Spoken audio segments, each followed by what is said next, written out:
ଷଣ୍ଢକୁଦ ବସ୍ତିରେ ମଧୁସୂଦନ ଦାସଙ୍କ 178ତମ ଜୟନ୍ତୀ ପାଳିତ।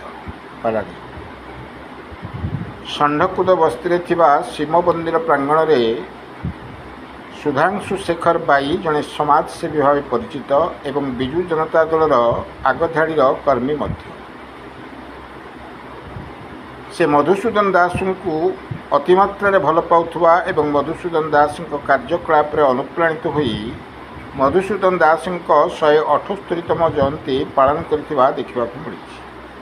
ପ୍ରଥମେ ମଧୁବାବୁଙ୍କ ଫଟୋଚିତ୍ରରେ ପୁଷ୍ପ ଅର୍ପଣ କରି ନିଜର ଅଭିଭାଷଣରେ ମଧୁବାବୁଙ୍କୁ ତାଙ୍କ କାର୍ଯ୍ୟକଳାପକୁ ପ୍ରଶଂସା କରିଥିଲେ।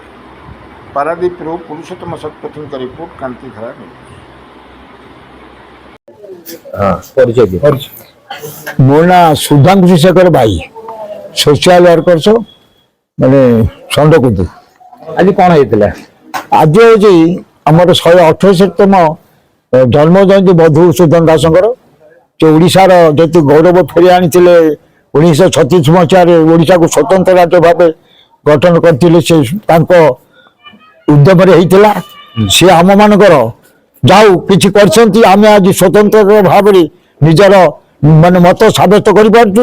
ସେଥିପାଇଁ ତାଙ୍କର ଏ ଜନ୍ମଦିବସ ପାଳନ କରିବାକୁ ମୋର ବହୁତ ଆନ୍ତରିକ ଇଚ୍ଛା, ଆଉ ଅନ୍ୟମାନଙ୍କୁ ମଧ୍ୟ ତାଙ୍କ ବିଷୟରେ ପ୍ରେରଣା ଯୋଗାଇବାର ଉଦ୍ଦେଶ୍ୟ ନେଇ ଆଜି ବରିଷ୍ଠ ନାଗରିକ ପରିଷଦ ତରଫରୁ এটা আয়োজন করা হয়েছে।